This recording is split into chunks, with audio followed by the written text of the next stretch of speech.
guys, you're a couple. Yeah. But he's the creative. He's the well. Primarily. It's interesting because he's very left-right brain. So he's very creative, and that he does take lead with that. But he's very business-minded as well. Mm-hmm. So he could, like, if I were to just be like, just see ya, he can take that over. Yeah. There's certain things that I do that he doesn't partake in, and if there's ever finance discussions, it's usually me walking in going like, don't do any of that, and then like I'll correct it. But and where I get involved creatively is I'll write. Sometimes I'll have creative involvement with stuff, but I purposely do not. I'm not the director. Right. I'm very comfortable not having that role. But that kind of but you guys came into it with that kind of delineation. We definitely came into it like I'll do the editing, he'll do. Especially when when we started, we split the skill set so that we just so he could keep animating and I would just do whatever to support that. And yeah, absolutely. And it's part of like when you guys met, you already were living in those roles. Yeah. You were a producer. Yeah. He was a lead. He was a lead. Yeah. We were already really comfortable with that dynamic, and so we knew we could kind of start it from there. And as we've grown, like, because the last thing I ever expected was to start a second company. Like, we started Tin Man, and it was like that was hard enough. To then start Skyship up with it as well. I think without Brett having that business mindset, it would have been daunting. It was daunting enough. It is daunting enough. And I have two amazing other partners with Skyship, so it's a very comfortable team dynamic all around. Like I have 3 work husbands who we all very much care about each other, and it's worked out really, really well. But I have to say, when we started Tin Man, like we had so many. Like when we first started and we were telling people we were doing it, and everybody was really excited about it. All of my friends were super excited about it. It was great, and people, they're quick to give you advice. And like recommends. And one of the bits of advice, one bit of advice we got was like, make sure you pay yourself first, which is the worst bit of advice you could ever. With what? Yeah. With what money exactly? Especially when you have crew and you need to pay them first. The other one that I heard all the time was like, it's great because you can make your own hours. You'll never work 9 to 5 again. And it's like you're absolutely right. You're right. You'll never work 9 to 5 again. I have never worked 9 to 5 again. It's never happened. I've worked 9 to 11. I've worked 9 to 9 a.m. Well, when I started freelancing, before we started the studio, I had this fantasy of like I'm gonna be able to, because we're both like night people, right? So I had this fantasy of like I'm gonna go read at the park and do all this stuff during the summer, and I'll just come in, put in the 10-8 hours, like starting at 6, But all your clients are 9 to 5. So I tried it, and that lasted a week. Because you'd be at the park, and I get an email, and like, can I get this file now? And I have to, rush back. At some point, the only difference I just started a little bit later than everybody back then because I worked out of home, and so I could easily just go down, start some work, then take a shower, and then it's just a couple of hours of fuse, but. That's a fantasy. In those first years too, like if it wasn't Brett and I starting that company together, I really don't think it would have worked. Like if there was somebody else in my life who I was not going to see for a year, you know what I mean? Like if you had someone because that was it. Yeah, like that decision of okay, we're gonna have to work over Christmas because we've got this client that we have to meet this deadline. That decision was slightly easier. It wasn't easy because Christmas is with my family, but at least I knew my partner was going to be there with me, right? Yeah. So it's not me leaving a significant other at home. He, if he was there till midnight, I was there till midnight. It was just kind of the way it was going to go. And I've pulled more sleepovers than I care to admit to at the office. Right. Because there's just, especially in the beginning, there's no choice. Yeah. There's just no choice. At least we felt like this is it. You're doing it, and you kind of commit to it, and it's grinding and it's grueling, but you're doing it because you care. And if you've got one foot in and one foot out, that foot out looks awfully attractive very early. Do you find though that the more you establish yourself, the more loose you can be with that? Because we're now at a point. Again, granted, we're not as big as you guys when it comes to employees, but we're at a point where we make our own hours, and it's like a bit of a problem with family now because I don't start until noon or 1, and work up until Yeah, well, but wait a minute. I work up until 7, then leave, go do something I have to do, and then come back. It's luxury in having kids too. Like Yeah, come you don't back. have kids. Yeah, I I have come kids. I come back at 10. I come back at 10 and put in another 4 hours of work at the noon. We end up we're having dinner at midnight most of the time, and then watch a movie, and then go to bed and have it. It creates social issues because then you don't see anybody. You're always working on those off hours. Yeah. Now, granted, I just spent two months of no weekends. Yeah. Precisely because you just have to. You just have to. You just have to get through it. You have to do it. But you spent like a month before that. Where did you go last year? You spent last year. You went away for like a month or two to think. Yeah, we went to Israel, and it was a month of the beach. And I took some work with me, but it was like that gave me that freedom, right? And most of our clients are it's different clients, right? It's different type of work that we do. And I took a little bit of work, and we were trying to develop one of our next films, and it does give you that freedom, but it's like everything. It's a trade-off, right? It's to have that freedom. I can't have an office with 5-10 people working, and then just go like, see ya. I'm going away for a month, and like we purposely keep ourselves nimble of a certain size. Yeah. Because but that's again a lifestyle choice that might. Like gives us some advantages, but if we want it to be like a bigger company, like a bigger studio, those choices can happen. You have to commit. You have to commit a lot. Like you guys were saying, you have to commit that much to that if that's the direction. And it's interesting when that happens, right? Like we've although it might not appear it, we've stayed small. Like we're 30 now, which is not small. Like when we started, it was Brett and I, and then there was a third. And so we had 2 tables, so I went and sat on the couch, and the third person sat directly in front of me, and then we had to get a fourth. I was like, this is getting stupid. So, but we still try to keep it small because it's a mid-sized studio has all the problems of a big-sized studio, but with none of the finance and infrastructure that's going into it, right? Yeah. And I think I don't think I could have started my own company if I hadn't worked for other people. Like that was my biggest education, was kind of like how not to do things. But to be self-aware enough to go like, well, that was a train wreck. Right. Don't do that. And we were involved. I don't know how much you captured this before, but we were involved in some of those train wrecks together. And you're right. You learn a lot from that. Yeah. And even though we only worked we were a cup of coffee for this. We were in different divisions. Yeah. Like you were heading the series there, and I was heading the broadcast design department there it wasn't just me. It was myself and Warren, and they came in a little bit later. But we were doing commercial stuff, so it was a whole different set of training. Like it was a different training for us. It was like 1, 2, 3, 4. What it was you guys were like dealing with on series.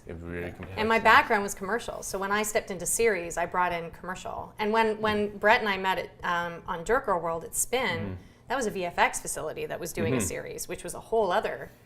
Like, just it couldn't have been a different world if you tried.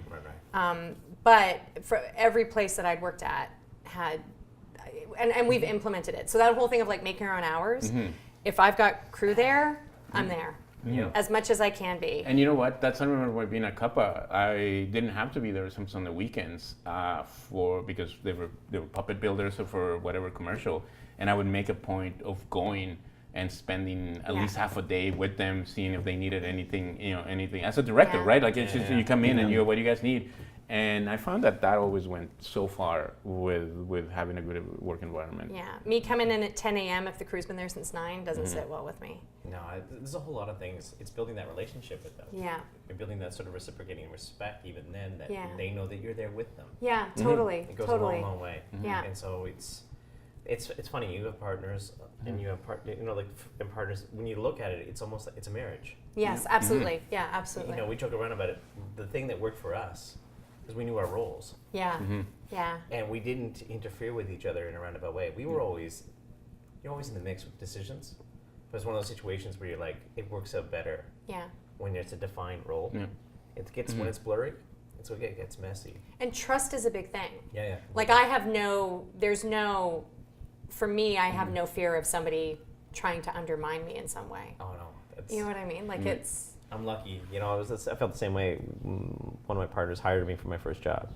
So it's kind of like we've been in each other's lives through, I think, about 5 different companies along the way. Yeah.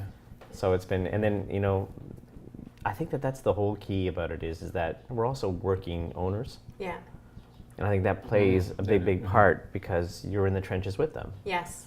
Now the roles might change and you might not see see them every day, but they know you're doing stuff, working towards what's the next big thing, what's the next thing you're going to be working on, what's going to fill the gap when you finish the show that you're on. busy, right? Yeah. Yeah. So I mean that plays a big part. Yeah, it kills me if something's happening at the studio, especially now that we're growing and we're split over like 3 different buildings. Yeah. So it's tough to have eyes everywhere and to know what's going on, but it just destroys me if there's something happening that I'm not aware of, and it could be little, like there's been a light bulb out in a kitchen in one of the buildings and nobody's said anything. You're like, why are you going in the dark to make your coffee? And it just destroys me because I feel like I wasn't there to catch it and fix it. And it always ends up me going like, we should be doing rounds every day. Just make sure that we're there in front of everybody. Because you do go on patrol, which is the last thing they want to see is me every day. Because it's me walking in going like, oh my God, I saw this awesome cat video. You guys should totally see it. And they're like, Jesus, Mom, go away. Yeah, but to your point about seeing like stuff in the trenches or like and related to like you gotta pay yourself first, like how that's not the best advice. Like one of the philosophers that, well, that's one of the things that I said because working as a freelancer, you're always chasing people like when you pay me like and we implemented a policy of like I pay everybody within 2 weeks like that we hire when we need to hire someone as a freelancer to every 2 weeks like I gotta pay it, and I paid out of pocket so many times because my clients haven't paid me, but at the same time I demand that of my clients. I had a client who told me, well, the client hasn't paid me, and I said, you know what, I that is your problem. You are my client. You need to pay me, and I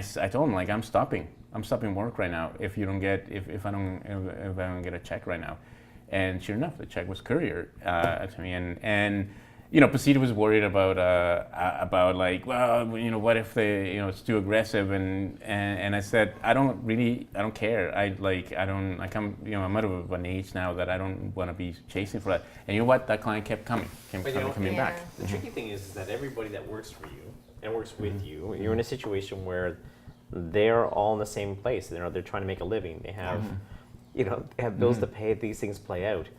In order to keep that air of stability, you pay them first, and it's the only thing that makes sense. And the other thing that we do, because we've gone through a lot of ups and downs over the years, is transparency. Like if you know you're going to have a problem, if you know you're going to struggle through a situation, you know that a particular production that you're on is having some problems, you bring it to the crew. Yeah.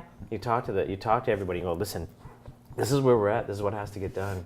The biggest thing that for myself is that it's that respect that you have for them. Yeah. And we couldn't do what we do. They all play a part. They all play a role in getting us across the finish line every time we try to do something. Totally. Yeah. And so the biggest thing is, make sure that you give them an opportunity to speak into a situation. I have a bit of an observation what you said, and I'm assuming you had other jobs before. I did. But yeah.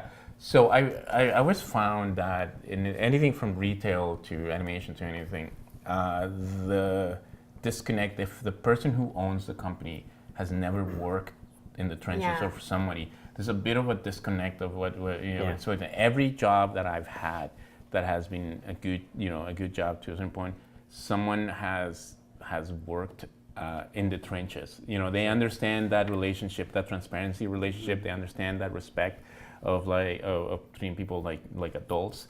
They understand that there's sort of like a both sides they understand both sides of production and leadership. Yeah. And I think for me that helped me a lot because I worked in advertising, like as an art director, and I didn't like it, and I came back to the production, but it helped my relationship with art directors, knowing like, okay, I know that you need to do this, but let's do it this other better way. And I find that when people treat me that way, when I'm working for them, they seem to be, I know it takes time to get the stuff to look as good as we want it to look. Yeah. How much time do you need? And then there's a negotiation about like, well, we don't have that much time. How about this, right? Mm-hmm. Yeah. And I think that comes from like people being in the trenches. So, a question regarding the transparency, because I'm like that. I feel that way too. Like, and I may be an oversharer. That kind of like it's part of who I am. Right. And I feel like especially in a place like the small room, and so we're all kind of, but. Sometimes I worry sometimes that you're passing on stresses that are yours to carry. Sure. There's a certain point where you come to a stage in the production where you have no choice. Like you insulate them as much as you possibly can. Yeah. Depending on the clients. But that's the tipping point. Where's the tipping? Like, and I know it's not a clean answer. There's no clean answer. There's a fine line. Like if you've got a particularly challenging client and you're on a day-to-day with them, the crew doesn't need to know that. Mm-hmm. Like the worst thing to do is walk up to somebody and go like, they're fucking assholes, but they've got notes. Can you do it? Because then they're going to be like, well, they're fucking assholes. I don't want to do it. Mistake. I think at some point we all have. That's the politics of stuff, right? So and they don't need to. That's you. That's your relationship with that person. That's your job. That's your job. Yeah. But like case in point, when we were on a project for a studio in town, we had 25 crew. It was, when I came on board the project, it was 6 months behind schedule when I started at the studio and started on the project. It's actually the project that Brett and I met on. We had 25 crew. We couldn't hire anybody else, but we could do whatever we needed to with that 25 crew. So Brett and I would meet like every couple of weeks because the project would just completely derail. And we'd be like, okay, how do we rework this to get it back on track? We would bring the crew together at that point and go like, here's the deal. This is what's happening. So we're going to restructure the team. This is how we're going to work it. And we're going to get this back. This is the plan. And we're going to get it back on track. And when we did that, we found that it was very different personality types, clear across the board. But everyone rallied up to it. Like, yes, we can totally do this. And it was grueling hours. Like, it wasn't like, and we're going to get it done in like an 8-hour day. It's like, we are going to live together. And we're going to see really ugly parts of each other, and this is going to be awful. And then it would go and everything would be okay, and then it would kind of derail again. I was like, okay, we got to rework it. I was so fortunate with that team because everyone was like, whatever we need to do to just survive through this, we're going to do. And it was just the 25 of us. Like Brett and I would meet up on Sundays. This was before we were a couple, and just like, oh my God, how are we going to get it back on track again? And we would do it. We present it to the team, and it wasn't up for discussion because there's definitely got to be. Is there a ghost? There's definitely got to be somebody who's steering the ship. You can't do let's have votes. You can't have a perfect democracy. It doesn't work. But they were involved in the conversation where it was like, this is just what we got to do. And that's the point where you're saying, and this is the chance to have some input into how this goes forward. Yeah, and we were also like, we are going to champion you as well back to the client. Like obviously we can't give the client everything they want. Yeah. We're going to be championing back and fighting back. This is what we're going to do, but we're also going to have to do this. It's also like, for example, like that's a series, but working on a commercial, I remember one of the things that Nick, our other partner, and I, because we've been working since 2000, like we've been together since 2000. But one of the things that we said as a creative director, as a part of someone who has contact with the team and with the client, you not only have to manage the client, but you also have to manage the team. Yeah, absolutely. And something that goes into managing the producer as well. Yeah. Because one policy that we always had is like you don't say no to the producer or just no. You always say no but. Yeah. Meaning, a producer would come to you and say, look, client says this, we need to do this. And the way you say no, it's like, you know what, that can't be done, but we'll trade you for this. Yeah, I can't give you A, but I can give you B. That's a close second. Can you talk to the client to see if that's available? Because then you end up putting the producer in a tough position of like, well, what do you want me to tell the client? Yeah. You know, Yeah. I mean, I can't go and say no. Yeah, you can't And- just leave them out there. They're on the line now. Yeah, and But then you've done that to them. yeah, you throw them under the bus basically. Yeah. And I think once I've always tried to build that relationship with every producer, at least in the commercial world that I work with, because you kind of, like you said, the undermining thing. You kind of want to be a team. You kind of want to when you and your producer to be, okay, how do we, like you and Brett, how do we fix this? How do we how do we go above? And it's for the most part, going to work. But there is knowing one side and the other, because I've seen it in the studio so many times. Just VFX people or animators that go like no, or they say yes and then they mutter under, and then they walk away, and the producer just suddenly like loses faith in the team, and it's like you said, it's your job to. It's managing expectations, right? And that goes across the board. Like if you have a client, you've got to manage their expectations. Yeah. Your crew has to kind of, especially as a producer, like you have expectations of what you're expecting the team to produce. So I never budget or schedule in a bubble. Like I'll have key people who I will go to. In most cases, it's Brett where I'll sit down and go, this is what I'm thinking. Is this even reasonable? And I've always done that, because the last thing I would ever want to do is sort of sit, in an ivory tower going, I'm just gonna jam this square peg into a round hole and we'll just figure it out. Because it never works that way. You'll always have tricks. It's never perfect, but at least you can and then there is a little bit of and then fingers crossed, it's all gonna be okay. And you sort of try to look 3 steps ahead to forecast it, but I'm still dependent on the expectations of that team, where it's like, this is what I'm thinking. Everyone's like, are we good? We're good. Yeah. I'm expecting that this is all gonna be okay. It's a lot of managing expectations. So it's funny because I'm doing some little things just more or less as a freelance producer essentially right now, and I've got some freelancers that I work with, and I find this place not the Startoon stuff, but those other jobs, it's a very lonely experience for me right now. Yeah. Because I'm used to having people that I go to whenever I've got that, and I run through all this kind of stuff. And I mean, I know most of the answers because I've been on both sides of it. I know, and I'm doing it fairly regularly.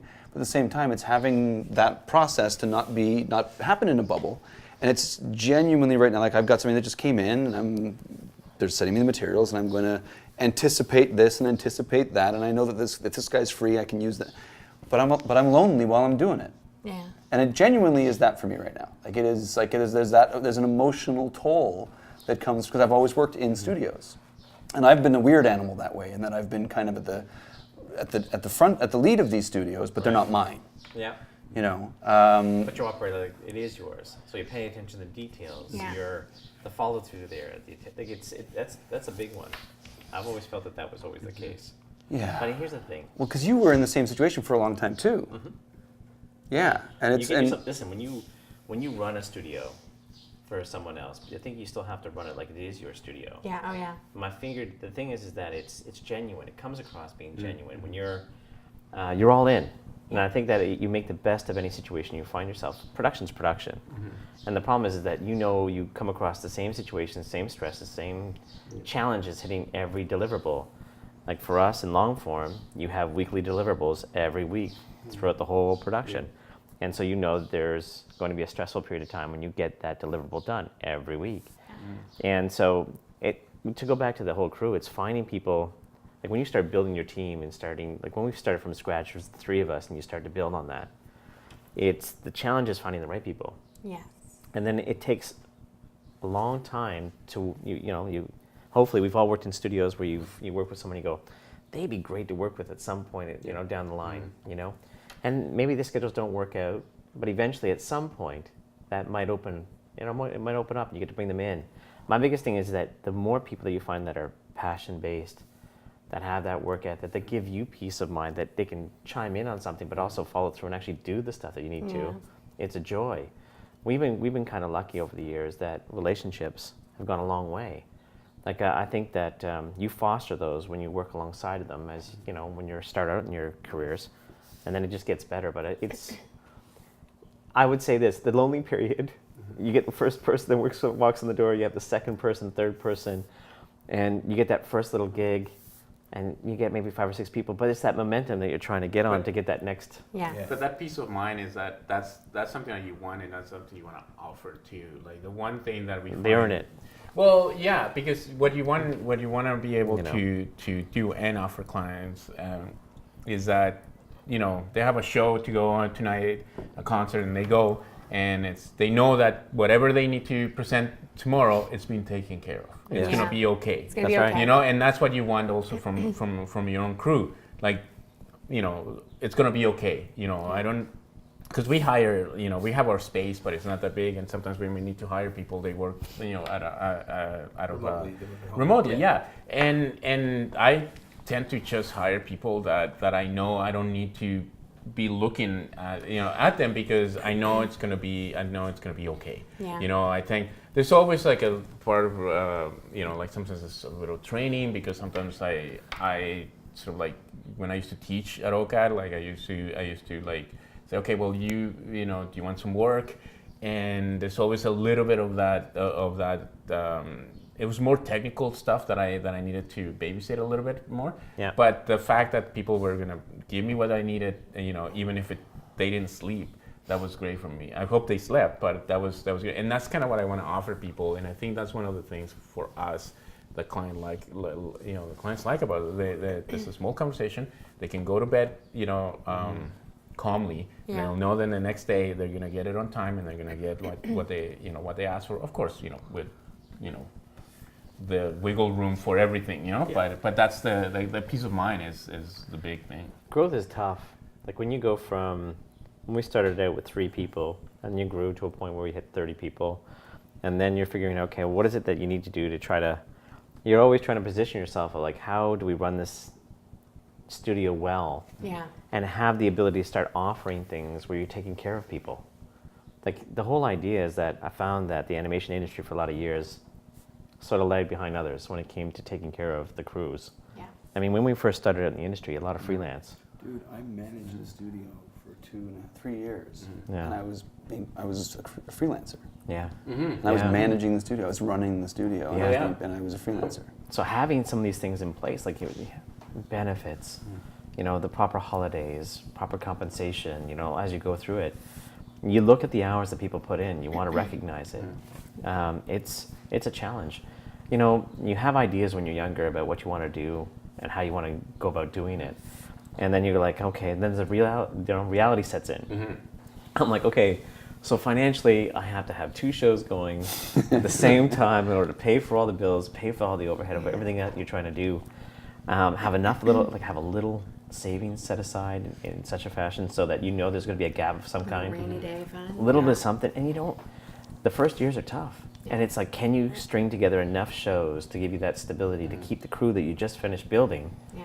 still with you, and give them the peace of mind that they made the right call to actually come join you. And that's the hardest thing when you start off. So that's okay. Because you guys are all in very different kinds. This is why I kind of like this little group, because it's very different kinds of studios where you're all at right now. And you've been through some really interesting things in the last year. Yeah. But I look at your trajectory, because you said it was 3 you guys, but you guys were series type animation people. That's right. You wanted to pitch shows, you wanted to make shows. Yes. You knew you were going for service work. Yeah. You were going for the kind of studio that we know and that we've worked in many times, that kind of thing. And you were going to do it your way. Yeah. And you were trying to learn from people's mistakes and all that kind of stuff, and finally do it your way. Yeah. But you knew that you were going to be, you had to be 30 people. Yeah. You had to be 60 people. Yes. You are probably more than you thought you'd be now at Yes. some point, and those are the things that I find a little bit interesting. In that It changes your perspective on things, but one of the things you that get to a certain place, and let me just, because you get to a certain place, and all of a sudden now you have, let's say, 30 or 60 people who now depend on you for their livelihood, and they've come and they've been with you long enough now Yeah. that they're not expecting a gap. Yeah. Because there are, we get a show and it's going to last 8 months, and we all know that. Yeah. And people, and the first time you have that, you've got your 5 people that you were with you since here, and it's fucking awesome now because we've got 30 more people that'll come on board. But everyone knows the show's going to be over, and we'll probably do this again, and those 5 people will stay on. Yeah. But all of a sudden, if you pull it off for 2 years, Yeah. everybody keeps thinking it's just going to keep going, and you've taken on that responsibility, and that's huge. It is. And it weighs on you. And that's when you start doing the math. And then you start saying, well, now we need to have 2 shows on the go all the time. This one's going to peel out, so we got to have another one coming in. And that's and is that now an animal that you set out to make? Now, well, here's the thing. I think it's true. You get yourself into a situation, but the reality is there that you know the longer you've been doing this, that you're working with them, helping provide a living for those that work with you. It's that whole sort of reciprocating respect. They're gonna work for you. You need to keep them working. Yeah. So there's no better motivation. It's hard because for myself, like I go out and I get the sales. Like you go out and get the service work. You go out, Jamie and Phil are creating content, original content, and trying to get that in the door eventually at some point. But the idea is you got to keep everybody working, and it's tough. Like we had a gap, and it sucks. And we saw it. Hey, so when you see it, you go like, "Hey, we're good, And all of a sudden, there's a bump in the road. You're like, "Oh crap, okay." So then you hit the road, and you do a sales trip. You visit potential clients, existing clients. You see what's out there. You put it out to see what comes back. We have a bigger beast to feed now, but I got a good group of people. I think that's the thing that makes it that much easier, is that I've got more support than I've ever had before. When you're doing it when you're on a smaller scale, you do a lot more. There's no way of getting around it. You miss some areas, like you miss the personal contact. Yeah. When you start a studio, you're there day to day. You're interacting with people. You have the ability to lay out that vision. They're intimate with what you're trying to achieve. It helps you start to focus on what it is you want to do and where you want to go with the company. And then things happen, like us last summer, and we kind of grew a little bit. And then so you get a chance to meet all the people that are there. But I think it's... So you guys coming up in Ottawa. Yeah. You were kind of upstarts for a while. Yeah. And you were able to sell some content. We did. That you also didn't control once you sold it. Very true. But you're basically generating your own service work. I feel like he's like a psychic mind reader.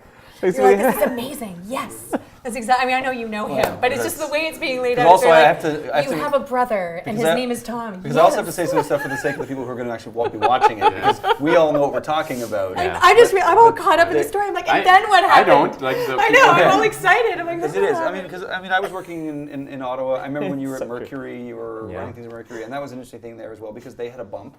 Mercury Mercury was one of the first places that came to Ottawa and were offering benefits and all those kinds of things, and that really shook up the scene in Ottawa when they came and did that. And that was sort of like, I mean, Pip was technically, I think Pip was the first one. Could be, who was doing it, because they right out of the gates they run a solid business that is like any real business, and that was unusual. And Ottawa is, of course, one of these places that if you don't bankrupt your company, you haven't done it right, apparently. Right. It's there's a legacy of that shit. But you were doing things over there. I remember that's where I met you. I came in after I left Dynamite. I came in and I talked to you there. But they already had a you, so there was nowhere for me over there. Right. But it was really interesting. It was eye-opening. Mercury had that. Yeah. And they had a good run for a couple of years because everyone was doing dips and all that kind of stuff.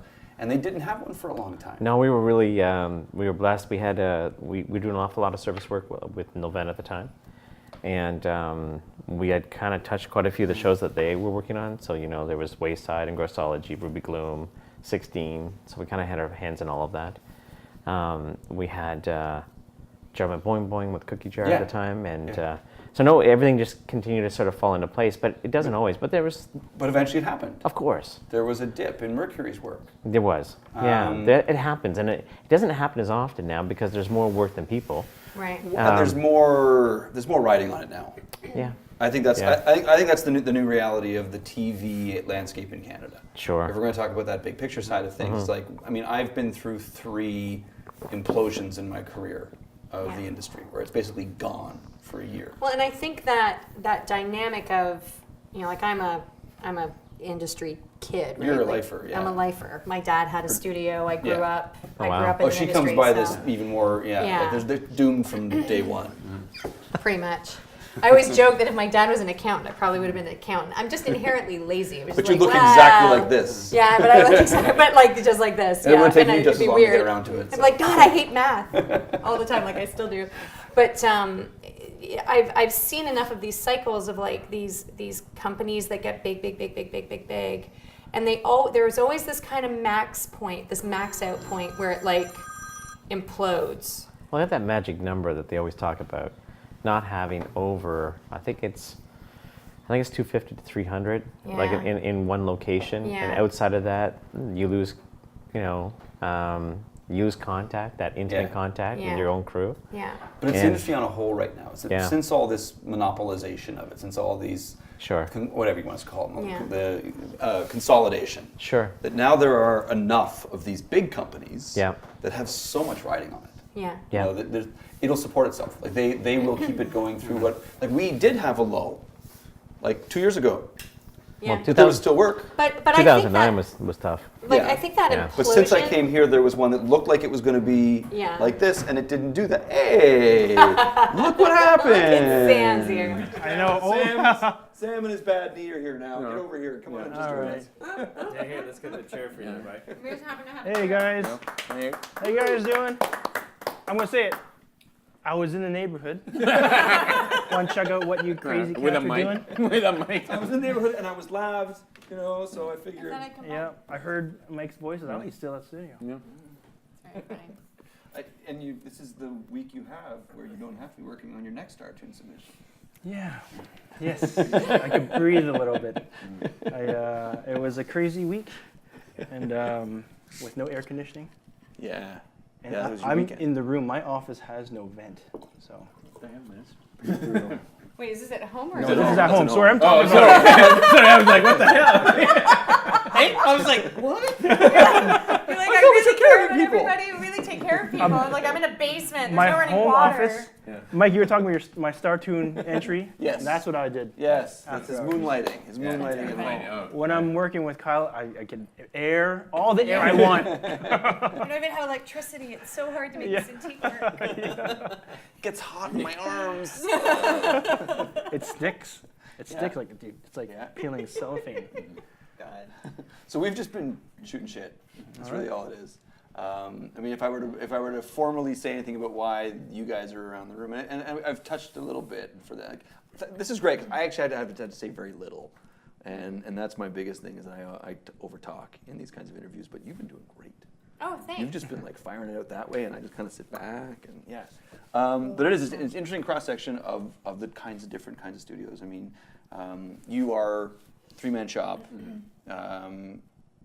You have separate space. You're not working out of your home though anymore. No. We have a. You have a separate studio space. We have a separate space. I keep sort of like a little bit of like a mini satellite. Yeah, at you home. have space to work. Just if it's Yeah. snowing or I feel lazy, I work from home. And the kind of work you do is it's more short format stuff. And you said, and can you say that you're doing some longer format stuff? Yeah, we're gonna start doing some longer format in a couple of months. That's just all I kind of want to say now, but it's sort of like it was a surprise for us as a new thing, and so we'll see how that works. But yeah, thanks. But it's sort of like a mutual friend of ours, like Warren Brown called it, with such a small crew when you're doing like a series, is called artisanal animation, because because it's really 2-3 people doing a whole series, and there's you have to convince the broadcaster or the producers that it is artisanal. It's literally just like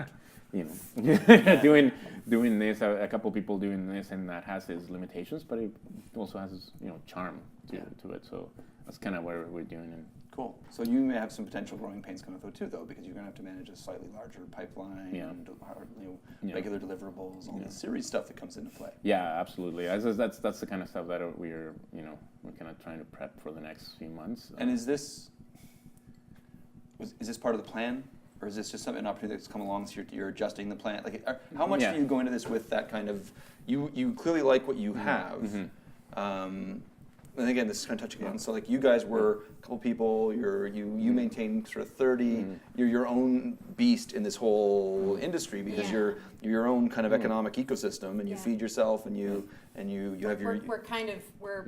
You're your own client. I don't like saying that we're groundbreaking because we're not, but we are doing something YouTube did different well, yeah. outside of the general infrastructure, which has had its own kind of growing pains as well. Yeah. But I mean, that wasn't the plan. Like when we started with Brett and I, the original plan was we were going to do series work. None of that came along, so we ended up doing digital content because that's what was getting greenlit.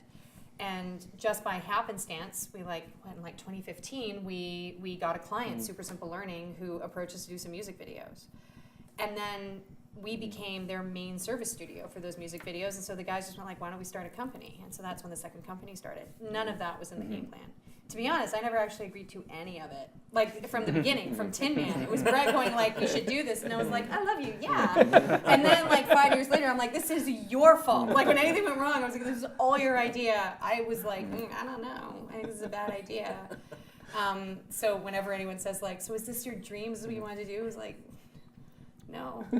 None of it was. I'm like I've been abducted and I'm not a willing participant, but like I do love it. But you're not ungrateful, so it's. I'm not ungrateful. I mean, I complain all the time, but that's what makes me happy. Yeah. So I'm That's happy why in we're that. friends. Yeah, Yeah. I'm happy in that dynamic. Yeah. But that's like it was just being at the right place at the right time, Yeah. right? Like Well, you just happen to get a call and you take it. And Yeah, for us, it's literally that. It's like we started doing. We did decide to take only certain kinds of work. We try to phase ourselves out of commercial work and do stuff that was more, for nonprofits, educational things, because we just, after working in advertising for a while, it has its benefits, but it takes its toll. We won't say no, but we're more selective about about You it. seem to be very deliberate about what you do.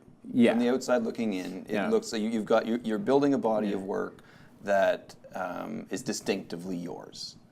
And I think some of that is because I'm a bit of a shit animator. Like, because I never trained to be an animator, right? I think I'm just making it up as I go, even though I teach it, and I used to teach it at OCAT, but Shigaza. yeah. I know nothing. It's amazing. No, but I wasn't trained as an animator. it's okay, nobody watches this stuff anyhow. We get like 50 views. I don't teach anymore, so I don't teach anymore, so. No, I never took a class. I was all self-taught, and so I'm kind of fumbling my way through it, and it does add a bit of charm to it. But we actually, this is going to sound corny, but I actually sat down and wrote. I don't mean to sound like a bit pretentious, but like a manifesto of what I wanted the studio to be and not to be.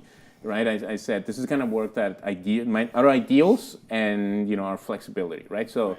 Even at the beginning, when we were still taking a lot more commercial work, we never put that on our site. We put it on our individual sites, and so like as a freelancer. And now, slowly, all the work that's coming in, it's more, through our Together website. And yes, it is. We do go after certain kind of work. We kind of excuse ourselves from other kind of work.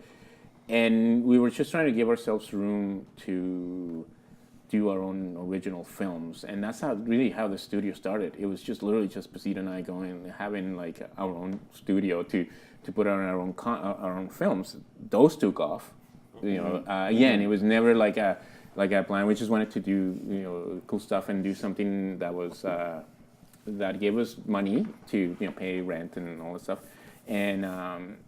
but that made us sort of like happy, and the reason why, if I'm going to go a little long, it's just an anecdote of what we'll cut it all out. It's okay. Yeah, it's an anecdote of what made me really realize is when I was freelancing, I was working simultaneously on two projects, and one of them was like a series of videos for a travel agency service, and it was sort of like a travel blogger thing before it was a thing. And it was just literally like a spoiled kid running around in like a resort. And at the same time, I was doing animation for Romeo Dallaire's documentary about child soldiers. And so I just gone to a screening at TIFF about a partial screening of the documentary, and the general was there, the director was there, one of the child soldiers were there. And it was just such a good experience, like I'm doing something that I'm happy about, right? And then the next day, a guy from the agency was going to come in to edit those travel videos, and I was having dinner, and I was like, I can't do this anymore. I can't go from feeling this good about my job and this bad about it, within a 48-hour period. And I said, this is it. I'm finished. I'll finish this job, and that's it. We have to like start working on the things we like, and to give us room for our films. And then, like after that, it was pretty much like classic story. You just bumble in, someone calls you, you do this. Yeah. This new project, this new series, it was a year ago, someone called us and said, a friend of mine called me and said, I can't do this, do you mind taking care of this? And then we've been talking for them for a year, and then this past 2 months, it was a rush to finish the development. And then we handed into development within a week of handing in all the development, we got an email and said, like, you're good to go. And then now I don't know. Now you gotta figure out how to do it. I don't know. It's just put a wrench on some of our plans. A good wrench, but because now we have 2 film projects that we're trying to get off the ground, and we're gonna be so busy that might kind of have to be. It might have to take a little longer because it sounds to me like it's not. It's a good gig that you've got lining up, but it's not one of those things that's going to last forever. But it also the experience may change the way you're looking at how you run your business, and you may incorporate some of this. And it's like, this is it's a good opportunity that comes along because it's coming to you because you are the people that make this kind of work. Yep. That's to me, like that's a wonderful place to be. It is kind of interesting because I see you guys and I see everybody. I go to Ottawa and I see the path that needs to be taken to get to, it's a lot of work, and I've always kind of To work on a lot of shows that look like other people made them. But just that's the reality for a lot of this. Sure, but I mean, even to get a show, even if it doesn't look like anybody else made them, the kind of commitment to it is something that I wasn't, I think, ready. We weren't ready to do it. Like just capacity and like in our interests were somewhere else. So we never picture ourselves, having to do a series in that way. And then suddenly like this kind of pops into, on our way. And we can't, I feel it's something that you can't say no, because you're right. I mean, it's something that you're gonna learn from a lot. I don't know, when we're done with this, I don't know if you may not want to do it again. I might not want to do it again. Or I might be like in a position similar to you guys, where like, okay, now I have a crew, and that whole idyllic thing about and you start having to feed the beast. Exactly. But you know what? I'll say this though: the thing that I look at about the consistency and the stability of the work that keeps coming in the door, it's created a platform to develop the talent of the people that work for you. It's that consistent work that they get to keep beating on their craft to get better at what they're trying to do. For us, because you're grooming them. One of the problems you have is that every time you get something that might be a little bit more advantageous, might be a little bit more than what you're accustomed to, but you're trying to get that crew ready to handle something that's going to come in the door. But it's that work. And so for me, the consistency of that in Ottawa right now with the work that's been coming in over the years has allowed the crew to continue to develop and get better. And it's just that we've self-imposed standards that's allowed the team to grow. What is that kind of like, I know I refer to it as corny, but did you guys, all of you, have, when you started this, you had those guidelines? Like I said, I made a manifesto of like what kind of work I wanted to pursue, what, like even things like I mentioned, everybody gets paid within a certain amount of time, even if it's out of my own pocket. Did you, like, I don't take, if I have interns, I always pay them. Like there's no way I'm not going to pay an intern. There's things like that that I started from the beginning. But did you guys also like, or just went kind of as things came up? We had a statement that we followed, which was we built a company we would want to work for. Yeah, And that was that's pretty much the same with us. And that sort of allowed us at that point just to kind of go, okay, it's always role reversal, right? Yeah. Okay, what is it that will we be happy in that situation? Does it make sense? And so it's been that sort of thing that's followed us. But we also know it's also sometimes our industry is about resilience, right? About walking through situations that play out time and time again. And, the team becomes a bit more battle-worn. They become more experienced in what they can deal with pressure better. Yeah. They actually understand what they can achieve. when you put your head down, you grind it out, and you're like, I can't believe we got that, through that. And there's confidence that comes with that. But yeah, sometimes it's hard. Those are the things that you do. Like for me, it's more about that. It's just being around long enough to realize the dream. Yeah. Like you're all going towards a certain point where you want to hit, but can you make it? It's such an unusual industry because unlike most industries, I have a widget. I'm going to make the widget. I have anticipated sales. I know my market. I'm going to go out. I'm going to sell my widget. I have a plan. It's going to be successful. With our industry, it's like everything can change with an email or a phone call, for better or for worse, right? Like when we got the email from Super Simple Learning, at the time, we had no desire to do kids content, and this was preschool songs. Sure. And what was enticing to us was we could do these songs in any style of animation we wanted to do. Yeah. And the songs were kind of catchy. There was something like it didn't feel like it was watered down drivel. We were like, there are some gaps in our demo reel. We don't have stop motion, which was, I have a big background in that. We could do some puppetry. It gave us this opportunity to play and expand. If we hadn't have just sat down and thought that through, we would not be where we are today. Can I ask you a question about that? Is like, where was that? Because we keep telling students well, you can't eat exposure, you can't pay your rent or switch. But the reality of it is that sometimes talk about this right now. We've the got reality a is three-tiered process to how we will accept a project. Sometimes value. that it's an intangible thing that adds value later. So, for example, I don't know. You mentioned that those particular shows that there were gaps on your reel, and so maybe the budget you're a good producer, so I know you cover for that, but there might be points where you guys go it's worth it to get that. We had a even just before Super Simple found us, we were doing this. We had a three-tiered.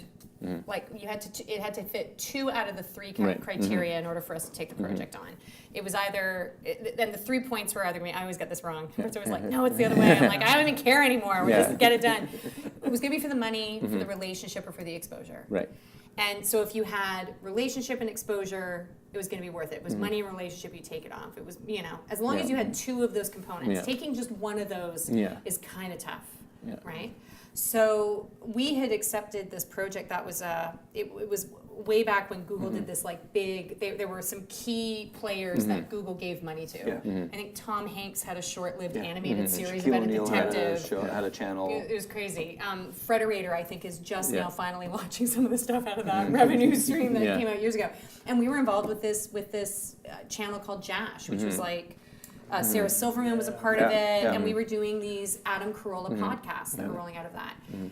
The budget was not great. Right. I literally had enough money to pay the animator, and it was basically money laundering. It was like they gave me the money, and I just handed the check over. But we had just started. We were around for a year at the time.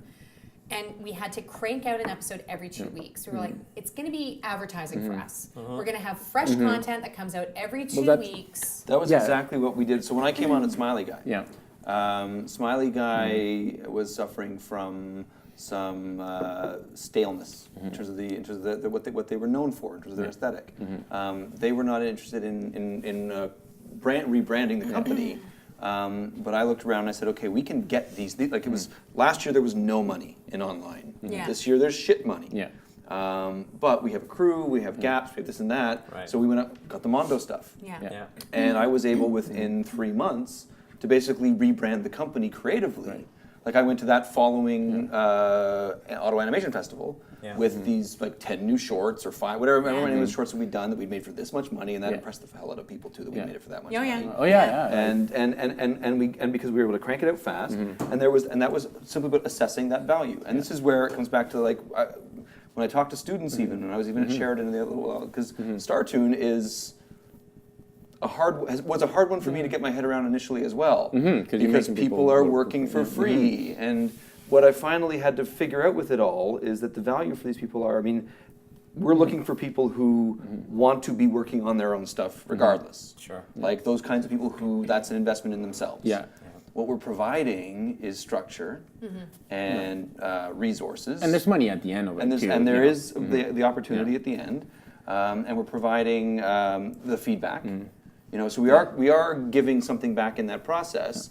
And because we're not taking any of the IP ownership, that's the balancing act and all that. But it's these people are still making a bunch of stuff. Yeah, sure. And but they should be, if they want to be, if they're here and they want to be this, they should be spending that time making this stuff. Because that's an investment in itself. Even for me, like if you guys have done work for TED, they're a nonprofit. They don't have a lot of budget, but yet I'm starting my 16th short with them, and but the amount of, first of all, the creative freedom we were talking earlier that they give me is just infinite. I've had maybe on the 16 2 notes regarding images, but the amount of emails that we get, asking us, we just saw this lesson you did. Can you do how much for this? And some of them run away scared when you tell them the real cost. Yeah. And some of them just go like, oh yeah, like the University of California, like the emailed us and said, So like, it's we your got a advertising series. budget. Yeah, it's Whatever literally money that. you Yeah. ate on that is your advertising budget. Exactly, And you have to look at it that way. exactly. And that's when we get back to this conversation about like, okay, I get it. I get that there are like 1,000 memes out there and 1,000 videos that are like, don't ever work for free and don't ever do anything for exposure. And because you need to, like, I get that you need to say that to that person in first year college and all that kind of stuff. But the reality is, every single time something comes down the pipe, you assess the value. Whatever your criteria might be, you assess the value. When you start out, though, when we started the studio, people knew us individually and the roles that we played in other studios. The kick in the head is, though, we had nothing under our brand. Yeah. I was So- working in the industry for 13 years, and when we started Tin Man, it was like I was this newbie, Yeah. and it was so crazy I'm to try having to and put break together a that. producer director reel right now, and it's nothing that I have under my own shape. Yeah. So what did you guys I do? have two things. You take these small things. Yeah, you totally You do. take whatever you can get and start building some sort of a reel, some portfolio piece that you can throw there, and you realize that anything and everything you do. So listen, we knew that we were going to go out of pocket in some situations, or we're going to break even in other situations. We also need, when you're doing long form, they want to know you can do it. So someone's going to have to give you that chance to do it. We found that we were fortunate enough that we had enough supporters in the industry that had faith in us before we actually had the proof to showcase, hey, so we got our first show out of the gates. And we did the first season of Camp Lake Bottom. We did everything from pre-production to rough cut.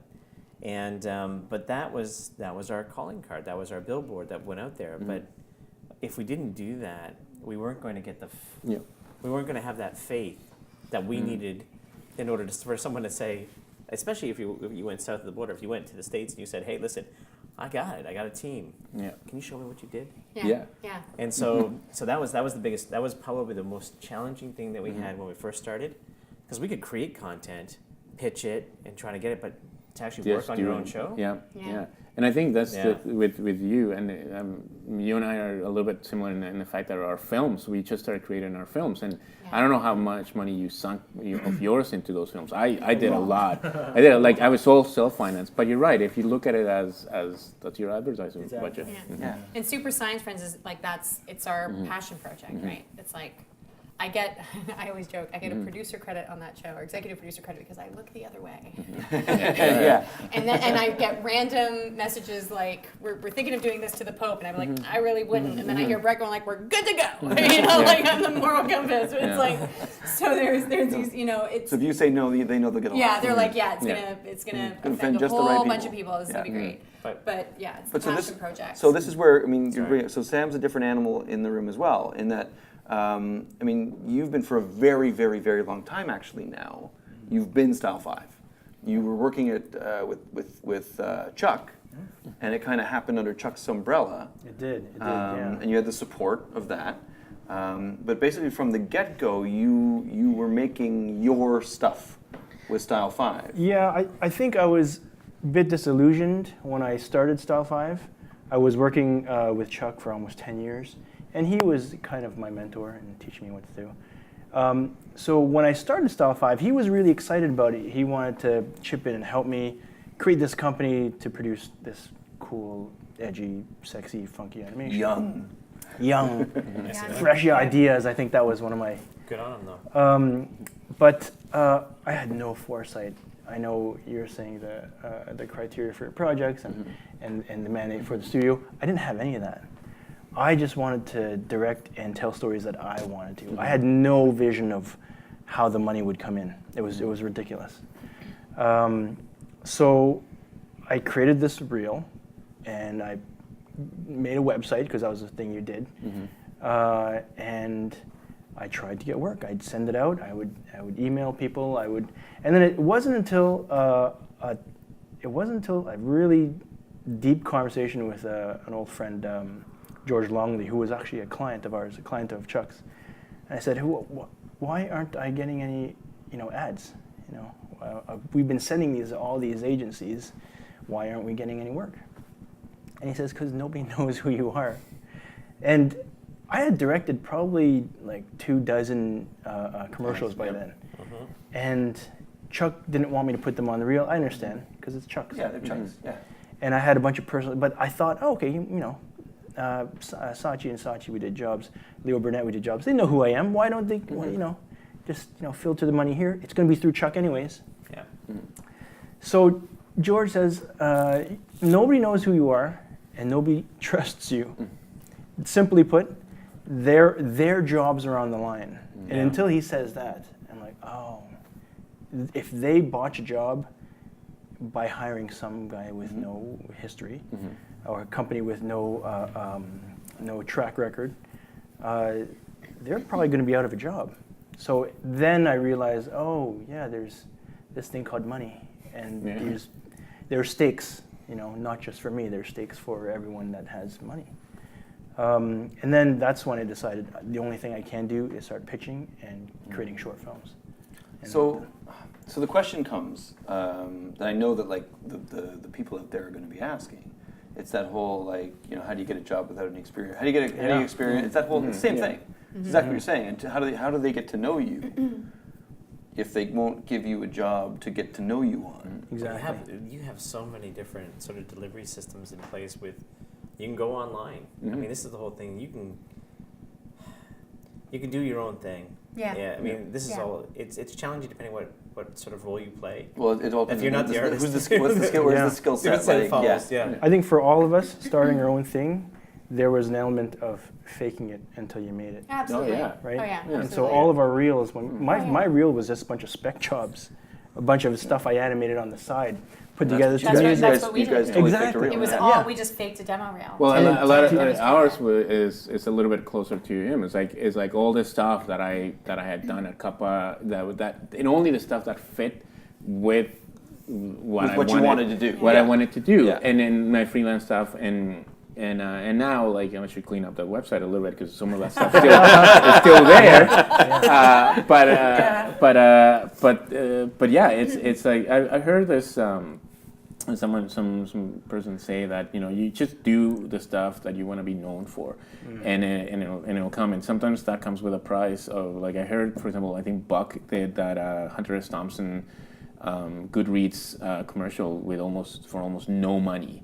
And then last year they did the David Blaine opening, and that they had quite a bit of money. And then on that same conference, I think I might be misquoting, so I don't know.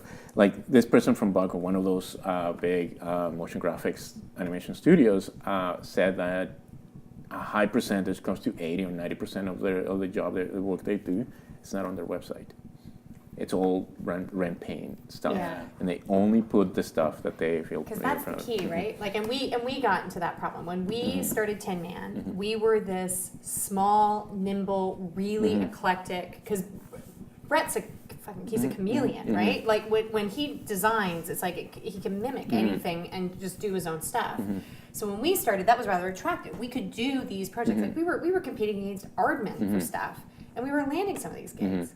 And we were like just this tiny little team, but we could do it cheap because we were so small, and because we had this series experience, and I'd also had commercial experience. You could take because budgets for commercials are not the same as budgets for series. If you're lucky, you'll get a little bit more. If you're lucky to get 10,000 a minute on a series, not now, yeah. but if you're lucky to get 10,000 on a series and 20,000 for a 30-second commercial, you can do wonders with that if you're used to a series budget. But so it was great. But the problem was we started getting pigeonholed as we're this cheap and cheerful studio. And so when we were trying to okay, this is great when you're starting up, but we really need to now make money to keep the doors open and bring on the team. that becomes a new struggle because nobody wants the cheap and cheerful studio to be like, okay, now we need to actually do this for real. Well, sometimes you might have a base of relationships with clients up to a certain point. Sometimes you have to go elsewhere at some point to break that trend. You outgrow clients. Yeah. You know? Yeah, and for us, it was, I found we jumped a caliber when we started doing Super Science Friends, which was taking a gamble. We did something new. We were suddenly creating our own IP and doing our own stuff. And it's funny because with Super Science Friends and now with Skyship, with the YouTube stuff, we've been around for so long, but we were like you hear like that pop band that like they're an overnight success. So suddenly it's like we put out Super Science Friends. I was like, where'd you guys come from? It's like we've been here for years. Well, and Skyship, it's like, oh my God, where have you guys come from? It's like the channel's been up on YouTube for 10 years. Yeah. Like the company hasn't, but But it's no, because it'd be right. Because I would be over at 9 Story, a block away from you. Like, saying, well, you should Less go than a block away from us. Yeah, exactly. But it's like, so you should go over to talk to the guys at Tim, and they're like, who? Yeah. Right. Although you're a now I block away. kind of love being that like secret because you walk into a room and you're like, and you do it and you just kind of you shock the hell out of Turns them. out you And you're know like, your shit. and then you sort of mentally go like, mic drop. Yeah. Walk out of the room. No, but there is something kinda nice. cool. There is something nice about that because there's a similarity of like when like especially our third film, suddenly like got all that attention. Yeah. And just we've always been such huge admirers of the NFB, right? And then to be up for the award with like literally all NFB films. We showed up to the award show just to dress up nicely that day and just like It's the say company say hi right? to Theo Ushev, like Yeah. and then they call our names and so that does feel like suddenly like kind of where you guys were, like where were you, who are you, to now like we're kind of shy about it and people start knowing who we are, and it's still kind of weird to me, and it's weird to pinpoint.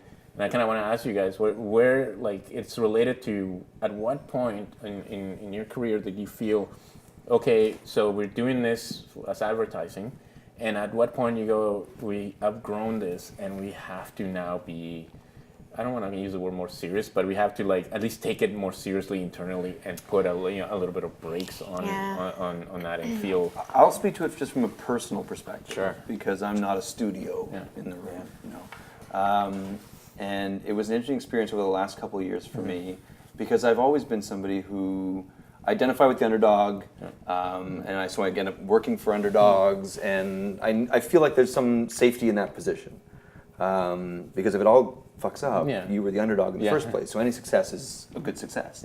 But it was something that I'd passed on to myself in terms of my own personal value, and it was working with some independent illustrators and learning about, and they would charge day rates that I was like, really? Fucking ask that for a day? And because they also don't have steady, but I got to a point where it was sort of like my evaluation, my value of myself, and that's deeply personal. And whether it's because I'm and it was, I think it was harder for me in a producer capacity and as a talking person, what I do for a living, to put a day rate of value on it. It's a conversation I'd be having anyhow. But I turned a corner just in the last couple of years, since I started branching out away from Smiley Guy, where it was like, I'll have this conversation. That's the one I give away for free. That's the advertising side of it, and I would make a joke about it. I said, but I've promised my girlfriend that if we have a second conversation, I have to charge you X number of dollars for the day. So like I have a day rate, and then they laugh. But I realized I just had this breaking point where it's like, this is how much I make a day. Yeah, sure. And if you want me full time, then I'll knock it down a little bit because you're going to employ me for 10 months or 12 months or whatever it is. But I don't work for less than that now. And that was a huge breakthrough for me. Yeah. But it came 20 years into my career. And it came from perpetually identifying with underdogs, but perpetually undervaluing myself. But also you think it's because you worked on studios for so long, and then that it's kind of... But I was also a freelancer for a long time too. Like my gig at Smiley was the first full-time gig I'd had in 10 years. But it really was finally just saying, like, no, fuck off. I'm 40 years old. I know what I'm talking about. I know what all this stuff is. And what am I worth? And once I started doing that, I got paid it. Yeah. And it wasn't a question. I think for us it was about still relationships Yeah. that kind of open the doors. Like I think that we all have a story as we struggle along to trying to get that opportunity that's going to give us that break or give us that opportunity to walk into that next level of budget or show and so I'm in one of those. We've been lucky. So Jamie and Phil and I, we've had people that have stood up for us, that gave us an opportunity. We've had fellow creators that sort of connected us with the right people. Dave Cooper, was the catalyst to get us our relationship with Nickelodeon. And then we started off small with them. And then also, like one of the shows we work on, the creator of The Loud House, Chris Savino. I mean, we did a little demo for him. And then we did another little demo. And that turned into a pilot. But the thing about it is that, he went with us. They made that decision to go ahead with us. Bagel and Becky, I don't think we were, we had a combination of John Leach and Michelle Melanson. We had people, and Athena from Teletoon at the time, that really stood up to bring us along on the show when it got picked up. And because of what Dave had done for us in connection, and at the same time having an appreciation for all that he is, you want to do right by all those people that open the door for you. And there's also like an interesting thing is that I found that it's rarely like after you cross that, it's rarely overnight, right? It's only a gradual thing where like, oh, people are backing me up, people are building up. Because even people would say like, oh, after you did this, after you did the phone must have rung off the hook, and it rarely happens like that. Dude, I was just talking with Robert Valley last week. We posted it today. You posted it yesterday. He just had an Oscar nomination. Yes. And he says, and there's a round of like, people want to meet with you, people want to have lunch with you, people want to do this, and then but like, what's come out of it? Yeah. Well, that's the thing. When we got to when we got the CSA, people you literally said like, the phones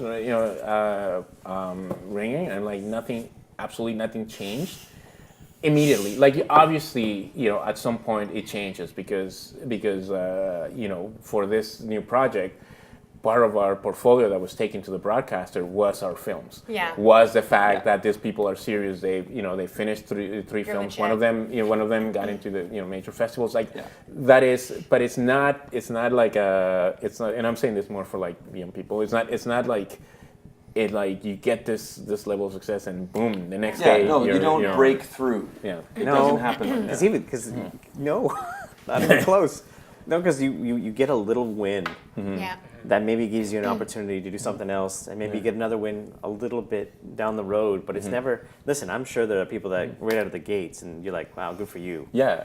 And we kind of had that on the creative side when we created shows that we didn't get a chance to work on ourselves. It happened a couple times. And for Phil and Jamie, it was one of those situations where, it's terrible. It's like losing your baby in a roundabout way because you create something, but you don't either have the bandwidth or you don't have to be a part of it or to be and so what's happened is that, but that also gave confidence to the people that were going to eventually give us more work. They're like, hey, these guys, they've got some chops on the creative side. And then if you do, so it's kind of that whole momentum thing. It's one piece at a time, and there's gaps in between. And there's good years and bad years. Completely. Yeah.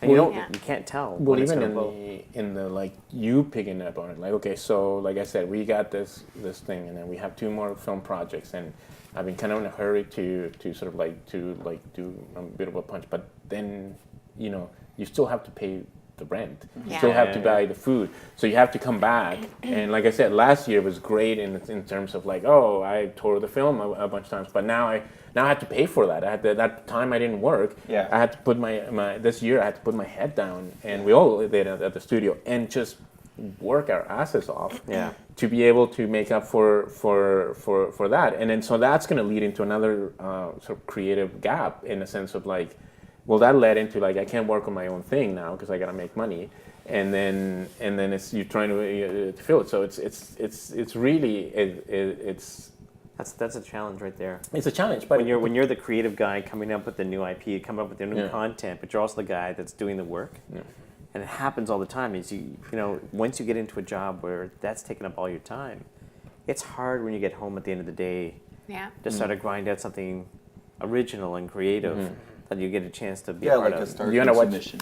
Yeah, you want to watch. At that point, you want to watch TV, like that's you know, like, or spend time with your family, or like Netflix and Doritos are killing me. yeah. But so it's interesting. So it's because we talk about and we talk individual animators. And we mentioned this earlier before we were really talking about people in their own careers get to a certain turning point where you then start to, you know, you got a mortgage to pay and you got kids to feed and that kind of thing, and you may have built yourself up on your own brand, and you may have built yourself up knowing, and you see it in terms of even just people's online presence, and they invest in themselves all this youthful energy in terms of who they are and what their voice is, and then all of a sudden it's like, oh great, you got a job for me, and they kind of disappear into the job, and it happens at a certain age. Now, it can also happen to companies.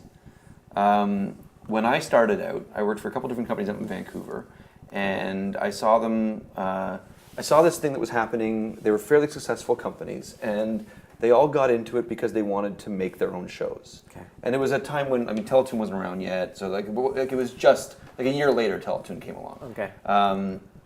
So there weren't the typical places there. Like people don't understand that there was no infrastructure, there was no place to do this back then. But still, that was the reason why you started a studio, because you wanted to make your own shows. But all of a sudden, you're doing service work for American companies, and you've got your decent-sized house in the suburbs, and your vintage car you take out on the weekends. And that's a pretty good life. And then those guys would disappear into the job. The studio would disappear into the job. The studio would become something that it wasn't what they set out to become. And it was always working on other people's stuff. Much like what happens individually to people in the business. So and I've heard, to take that one step further, I've heard stories of studios that have done very strong service work, and they try to do their own IP, and it's like the industry just looks at them and goes, yeah, but you're a service studio. Yeah. Like even if they can cut the chops, it's like, but you've been pigeonholed as a, but you're a service. I mean, even it if you makes do the best zero service sense. work in the country. Yeah, it makes zero sense, because Yeah. creative is creative, and if it's going to be strong, and if it's going to support and sustain, it doesn't matter what the fuck you've been doing the last little while. But I hear those stories all the time. I think sometimes it's almost like you have to have that one creative person that might be even from outside the family, like outside that group at the time you bring in, that's now identified as something original that's coming in. You bring your pitch hitter. You know what I mean? Yeah. It's Well, almost like so it's almost you guys have it. I mean, you're in the minority of the three partners. The other two guys are artists. They are. And there was a time.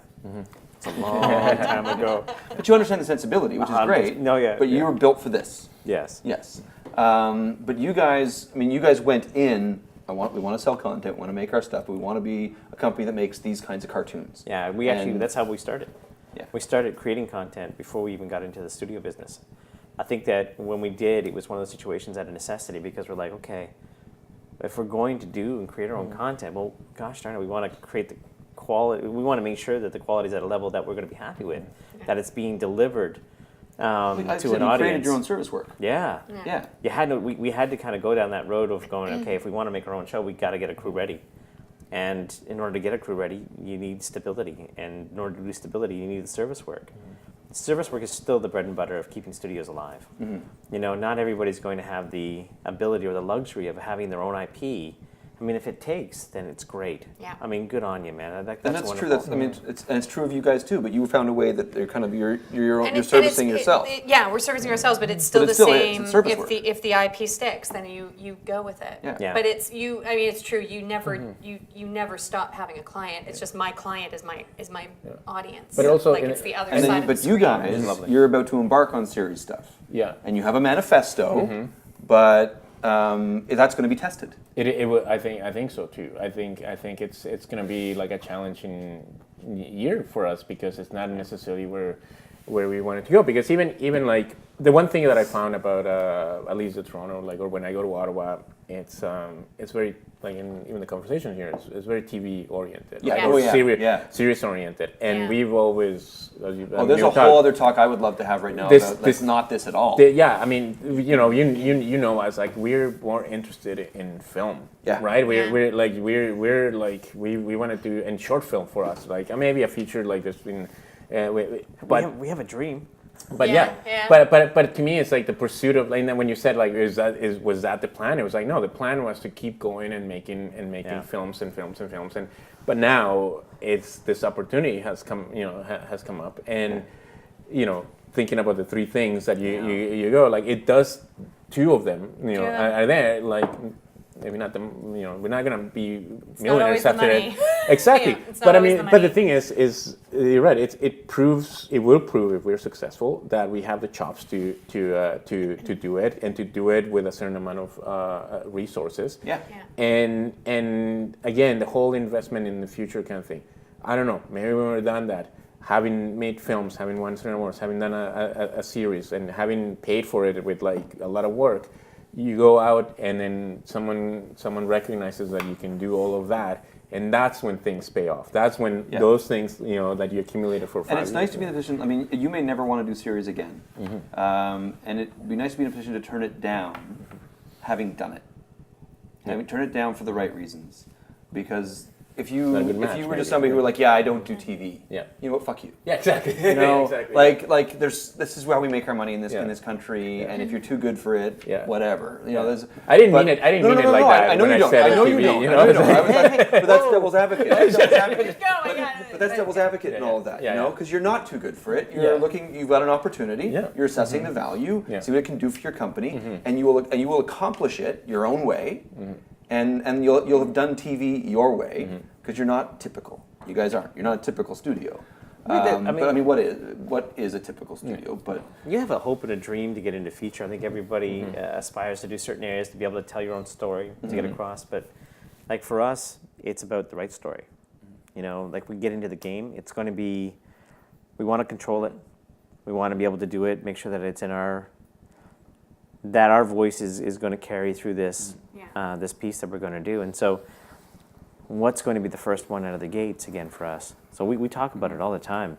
We've got scripts, and we've worked at it and we chip away at it, but it's one of those type of things, well, when the right time comes, we'll be ready for it. But yeah, it's just a matter of, the other thing too I always find is when you're doing a feature, and it's getting everybody ready to do the feature, because you don't want to just come up with come up with the story and everything else, and not actually have the ability to work on it. Well, and also you cut your teeth, like a little bit. It's like, like it's not that's our next plan. We like short films, and it's like there's something to be said about preferring a format, right? Like you can say, like, okay, for example, the TV stuff is like, I really enjoy the format of, and that might be a case of coming from mostly doing broadcast design and commercials, in the sense that it's comfortable. It's comfortable. You go in, you finish it. By the time you finish it, you're like, I'm done with it, and you move move along. And that to me was the reason for like my I don't know if I have the infrastructure to do a series or the patience or like the thing, but now I'm going to be tested on it. Yeah. So and also you change as you grow. Like now there's something about, like, speaking of and this might relate to you a little bit. Speaking of like having a studio, a small studio, a boutique studio of like 1 to 3 people, and there's pressures that so you feel. Romantic. Yeah, it is. It's a romantic, right? But the reality is that there's actual pressures that you feel about, like, I gotta pay, and there's some choices that you have to make. Yeah. So there's something about, like, in this case, in our case of embarking on a year and a half long project, is that it falls within the ideological framework that we like to work on, but it's also like, well, shit, I don't have to worry about looking for anything for a year. Like if I organize myself, like that's it. And that's the crutch, right? Mm-hmm. So then when that's happening, you can't get soft. It's like, this is awesome. I've landed a partner in my life who will love me for the next year and a half. I don't need to keep up appearances. Right. I can let myself I'm go. going to sit back and have a little Netflix and ice cream for dinner every night. Like, But what you've got to do, it's like that comfort, you still have to stay hungry. Right? Like there's something about that staying hungry. So even if, like on the Skyship side, like that's going and that stuff's happening. On the Tin Man side, it is very much still a boutique little studio. And we'll still take on projects because there is something creatively stimulating about that thing. And even though we're doing Super Science Friends or we've got commercial projects in, Brett is always what's going to be the next IP. What's the next thing we're going to And that's what Mike was saying about losing yourself into the job. Absolutely. Like, and that was a consideration for us. It was like, because you know that 3 months you don't answer an email or you're not available, and not that client, that person is just gonna go like, oh well, good for you, and I'm gonna go look for for someone else, and then a series like when that's done, then you have to start working up again, and we thought about that, and it just for us it gave us sort of like, okay, well this is gonna like we don't have to worry about rent.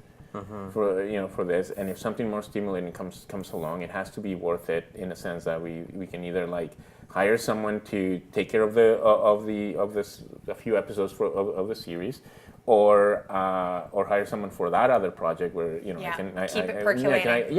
And also like you just put it like you said, like you just put it into the process of like, well, this is the day that we have a meeting about that other project, and you chip away at it. And maybe at the end you end up with like, okay, well, time to go to like film producer, the NFB or someone else, but you can't just go empty-handed, going like, a year ago I had this idea. It's more like, well, now you can put whatever 2 months or a month or 2 weeks into like a document that you can actually go and say.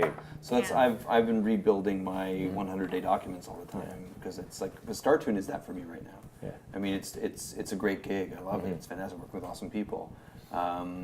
But technically, it ends at the end of October, and that happened last year too. And then and we never know if we're going to get another season of it. So basically, I got to treat it like a show. And I've got to be taking meetings all the time. So that in at the end of October, which is the worst time of year to not have something billable, because Christmas is coming right after that. And I'm basically, it's like living like a freelancer this way, even though I've got this great little room and these great people, but and chances are we'll have something little, and it's that life, and it's keeping those things on your agenda, so that you have. I mean, that's where someone like you see that gap coming. Yeah, you have. You plot it like crazy, and you're plotting it for 3 pipelines or 4 or 2 pipelines, whatever it is. And you know that this one's going to come peeling off, and you got to have something here lined up. And you're 6 months ahead, 8 months ahead. Like as soon as this one locks in, you're on to the next one. And then there's some things that happen by surprise, like you said earlier, where an email, phone call, something could happen, and all of a sudden the expected work that you're going to get in, there's an interruption there, there's a gap, and you're kind of like, oh crap. So, or my favorite is the one that's supposed to get greenlit 8 months from now to perfectly coincide with what else is happening, has been bumped up 8 months, and you're like, well, shit. Yeah. Or back, and then you go, oh, I already said no to this. Yeah, and I've already pushed this, and your Tetris of life, It's tough, and here's the thing. I think that the producers that we deal with, the broadcasters we deal with on a regular basis, any kind of client, if they've been in the industry long enough, they understand. It's one of those situations where they know that you're always having to look. They always know that you're always trying to find, okay. It's always tough though. You're always nervous about going down too far. Can I get a budget and a schedule? Can I? Much is wasted your time. You're worried about going down that road, and then they really starting to take a liking to you or the work that you do, and they now have you in line for this work, and one of the contracts you're on gets an extension. Something like these things happen all the time. And you hope that it doesn't hurt the relationships. But you always have to put it out there. You're just going, listen, almost you have to preface everything when the conversation's like, listen, so this is what's going on. I might have a window. And I go, and if this plays out, I'll apologize in advance. I'm so sorry that if something happens, It's the same transparency you offer your employees. That's exactly what you're offering up to your client. It's the amount of time that I have to say, even like people that we've been kind of chatting and we haven't heard back. The amount of times I have to like email saying like, hey, our schedule is kind of getting a little bit, full. Any updates on this? Just to know. But the fact that you can recognize that your schedule is getting a little full and you don't want to exceed that capacity, because there's also the trap of just saying yes to everything. Oh, I've been there. Gosh. And saying yes to everything and fucking yourself by saying yes to everything. First of all, diluting your brand by saying yes to a bunch of shit. And yes, there's some shit we say yes to and we don't put it on the reel. I get it. But we will say yes to every fucking job that comes along. Well, and in the beginning you do, right? Because in the beginning the risk is, the thought process is, if you say no, it might be the last one you get to say no to, right? And so you get nervous, and so you say yes to everything, and that's how studios start up. Is just you say yes to everything. Until you say no, and nothing happens. And then nothing happens, And I mean, in some cases, you keep saying yes, and you get to build on your team, and the work keeps coming. But yes, there is that crux of like, now you're juggling way too many For a brief period of time, I was a freelance producer, but I was a rogue agent. So I was working for multiple studios as a producer, which is typical for animators, but it's not as typical as producers. And so there was this weird, like, I'd be embedded in a studio for a week or two because there were clients coming in, and I'd be fielding phone calls in the boardroom when nobody was around. Yeah, because you around their time. were at the studio, the Yeah. design studio up here Yeah, for a while. I served like, here, and I yeah. was like doing stuff for another company. I mean, everyone knew because I was very forward. It was like, this is what I do now, is I'm just this Sure, freelance. Because agency producers do it all the time. I figured animation producers can do it too. Yeah.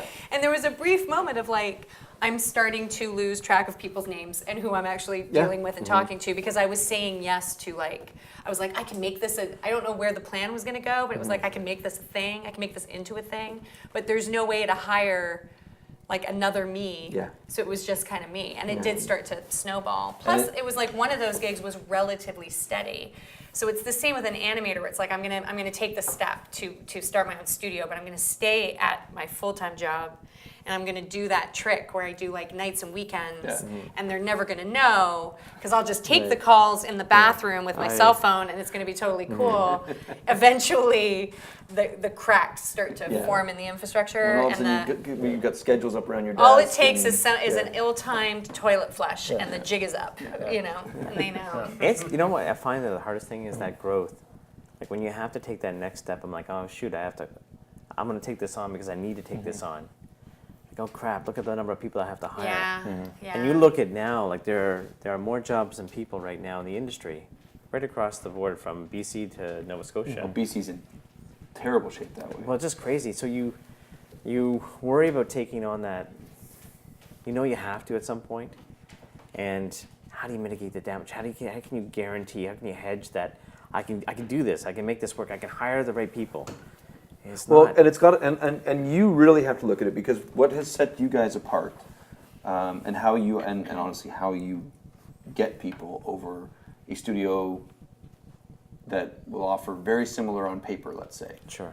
is that you guys offer a good, safe place. People are comfortable and they're safe and they feel well represented and they feel well cared for and they feel listened to and all those things. And that becomes from and culture starts and stops right here. Sure. Owners, Yeah. the ownership. It starts and Yeah. stops there. Because again, this is where I get hired to come in and provide culture, Yeah. but like I can affect it, but unless it's like it always starts and stops. So, Hey. but then as you get bigger and bigger and bigger and bigger and bigger, how do you maintain that? Because that's what's actually that's giving you hiring power. I think, you know what it comes right down to is like finding people that are going to support you, that are similarly minded, that have a Yeah. similar goal and vision, or can buy into the one you've laid out. And that they're going to act on your behalf to continue doing the things that you did to cultivate the relationships or to keep people in the seats. Yeah, I mean, listen, for years we're But trying to get most them. people are assholes. Well, here's my thing. I'll say this. The Except for longer this you guy. the longer you do this, your intentions are always good. You have everybody's best interest at heart. Might not always listen. There's no doubt there are people that have never been, might not have been happy with me at different stages of my career. It happens. Like it's never meant to go a certain way. I find, here's a good example. You going, hey, I got an opportunity. A contract's about to kick in. Great. All of a sudden it gets delayed. So all these people that you have on deck, waiting to join with you at some point, get upset that, hey, it didn't happen, didn't play out. Now I'm stuck because they were waiting in line, and now you've let them down. Yeah. And this can happen time and time again as you try to grow out, and it hurts your reputation. It hurts your my Because whole it can thing. happen 10 times. 100%. And so you're just like, it sucks as you go along. The only thing is that hopefully you've helped more people than you've hurt. Yeah. Hopefully they can see that you're well-intentioned, that you're trying your best to make it work. People are always going to have their own opinions about, whether you're doing it for the right reasons or not. It's like the internet. Can't make everybody happy. Oh my goodness, no. There's always going to be that anonymous person saying something about you. I guess that for myself, it's just the people that you work with day in and day out will know. The time that you have, that FaceTime you have with people, hopefully get an understanding of what you're trying to accomplish, and that you are trying to create an environment that they're going to be happy and that they can grow in. It's it. That's all we've got. So to say it to you, just finding more people that are going to act on your behalf, because you only have so much bandwidth. Yeah. I find that now with all the growth that we've had, it's challenging. But fortunately for myself, I've got a producing team in Toronto that's been wonderful, and a creative team in Toronto that's been awesome, and the same thing in Ottawa. Having that support has allowed me and Jamie and Phil to do the things that we're doing right now, because we never had that kind of support before. Listen, it's funny, like we talk about some of the roles of running the studio. You're everything. You're the marketing guy. You're the salesman. You're the, you're the producer working with the relationships with the clients. You're managing expectations. You're doing HR in a roundabout way. Well, Oh, yeah. and also like I find that you guys are bigger, and so you can hire people to do certain things. But with a smaller studio, and I bet you when you were with Style 5, it's like if you have a partner or partners, those roles are so fluid at some point, and they change through year. I know this happened with you guys that you started editing, for example, and then right now, Pazitsa, she starts to storyboard. Like that's because again, the bandwidth stuff it becomes. I know I edit. No, Pazit's storyboarding. No, and like our storyboarding, like I mean, again, stick figure stuff. But what I told her was like, I don't have the time to do this. Can you help me? Because I said, you have the ideas, you're a storyteller, you're a writer, you can do it. I've gotten worse storyboards from agency art directors that I've made work. So clearly, it's not gonna be that bad. And at the beginning, it's kind of tough, and because you're kind of new. And same thing with me. I've started to write a lot more, and she doesn't laugh at my writing that much anymore. That's when you know you've got a good team player. Yeah, because at some point, you get better at the thing. But those roles are so fluid. Like at some point, she does a little more of the productions. At some point, I do more of the more of the production. But that's in our case, it's because it's literally like 3 people. We do have skill sets that are like kind of a little bit more locked. In between the 3 of us. But who's the business person? I would have to say I am. I think I am a little bit more of a business person than the 3. Nick is pretty good at it as well. But I think I've been more the person who's been pushing and looking for opportunities and emailing those people. And there's always like a. But at some point, you're going to need someone who is more of a business manager. Yes, and I see that with like for example, I was talking to ED Films like in Montreal, and they do have Archita as a business person, and that seems to be working quite well. Quite well for them. I mean, they're sort of like it was a tough thing for them to build it. Yeah. Like this is where I come back to you guys. So like you guys are a couple, and you have another partner. Yeah. You guys are a couple. Well, we struggle with this. But you're already with. So you're doing something with the person that you already trust the most in the world. Yeah. The problem is when you grow and expand, you need to bring on other directors and other producers, and we are not comfortable with that. Like because back to what we were talking about earlier, the analogy of your company being a child, a baby, right? Or if you don't feed it, if you don't take care of you it, don't trust anybody with it. it'll just die. And so I also, until I find somebody who I trust, where when I'm not looking, Are you they're ever not. though? I don't know. See, I know, because you find them, you work this, you're, and that's why they can be this thing. Like we've got a bookkeeper now, but I am in every conversation. Yeah, this is just personality types. It's like I don't know. You may have maxed out. I mean, some of the other team will step in to make decisions with some of those things, and then I will listen, and I'll go like, just let them have the conversation. It's gonna be fine. Just let them have it, and then I hear them say it, and I'm like, nope, and I walk it out, go like, that's not the answer. Stop. I have to step in, and it's not me being a control freak. It's just I have yet to find somebody who I can 100% hand that baby off to. But to get yourselves here, you already had the person you trust the most in the world. Yes. And you can double down on that. You can double down on that. Yes. And you've got each other. You can double down on that, and you can share the rent and all those things. Yeah, absolutely, totally helps. And so you can take you can take advantage of the fact that person is a rock and they are there. And you have 2 other dudes in Toronto, and I have a woman in Ottawa. But let's start with just your initial partnership, though. Oh yes. Is that these are 3, like, to find other people out there who your only relationship with them is a work relationship, where you can double down on each other. Although I will say, in most cases, like Brett and I will talk about this often, because on paper, it should not work the way that we've got things going. there's something about, we always joke that you never want to partner with like your friends. Like you've gone through school and they're your buddies and you want to start a studio with them. I'm kind of lucky. It always falls apart. I don't buy That's that. the thing. Like Nick is my best friend. Like we've but been best friends. Guys, best you guys man started in to- the industry yeah. together. Like you both had, you know what I mean? Like you had your chops. Nick Yeah. has this phenomenal reputation, Yeah, sure. as do you. So when you guys were coming together, it was like equal-minded. But I've seen it happen where it's like it's three buddies who like they maybe had a job. Yeah, they yeah, went yeah, to school and yeah. they got a job and they started just, and then one buddy's like, well, I'm gonna fucking play video games. Let I me don't know. flip it I on this- lost my story. Let me flip it this way. At some point, you had external human beings because your life partner at some point kind of becomes an internal human being because Yeah. part of your bubble. Okay. Yes. You have external human beings Yes. who believe in you that much Yes. and trust you that much. Yeah. Yeah, to and I've do got that on the this. Skyship side. Like my two other partners are external as well, That's but yes. again, it's not unique. No. But it's very special. We've been kind of lucky. We don't argue. We haven't had that Yeah, situation. So it's yeah. one of those things Well, where we do. And you know what the trick is with that? I have learned My over parents the work years, together. Yeah. Arguing well is an amazing art form, yes. right? Like that's what makes it. Is if you do fight, you Yeah. fight well. Yeah. But you know, right? we have disagreement. There's no getting around that kind of stuff. But what it happens is that there's a respect. Yes. And I think that what Yeah. it comes from is that we know that everybody in the room is best intentioned. They're like, hey, listen, we want the best thing to come out of this meeting. Yeah. You talk it through. I think ultimately it's like when it comes to creative though, it's easy for me to do just step back Yeah. and they make the call. But that's that Yes. respect. Yes. Yeah. Because you know. And the same thing with myself, and it's reversed the same way with myself when it comes to a business choice or decision. If it's something, they'll always voice the concerns and stuff, and we think it through. And but I think you got to have that. Like I And said, everyone's working together. Like Yeah.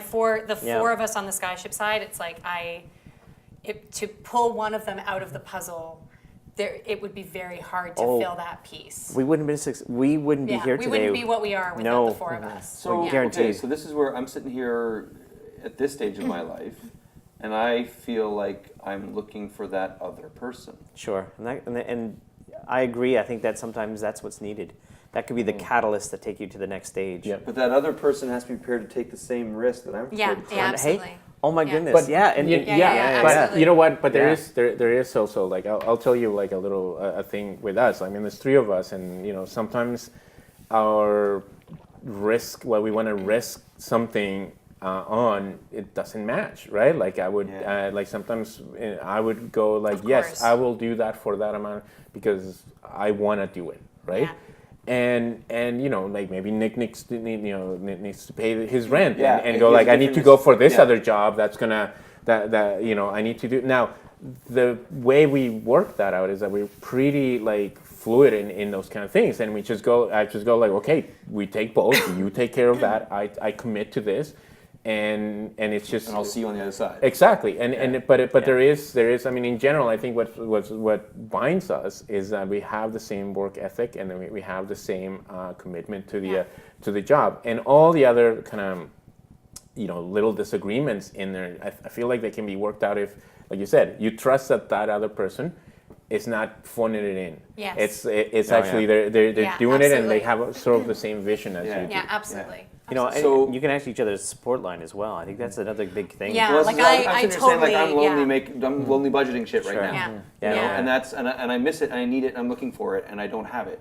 Yeah. And it's Yeah. and it is it's that. And Now, it's you- and it's now- hard because I've seen partnerships where it's like you have a powerhouse person here and another powerhouse person and they're going to come together and it's not that you have to be best friends, but like I Like the goals have to match. In the a goals have sense. to match. Because the thing with the with the thing Yeah. with Nick is Nick and I both made the choice of start to work for documentaries and for certain things, and then so we're like, yeah, we welcome the nice paying commercial job, but really like what we want is to our ideals. Your ideals have to match somehow. Yeah. Yeah. And it's Yeah. so it's easier because I've seen studios like 2 people studio, 3 people studios that break up because of that. Yes. Because someone wants to chase the money, and the other one wants to chase the art, Yeah. and they don't find a way to reconcile both of those things. I mean, So it's fascinating to me when It works. Yeah. You know what it is that you can't be precious or jealous. I mean, the thing Yes, is, you want to yeah. be genuinely happy for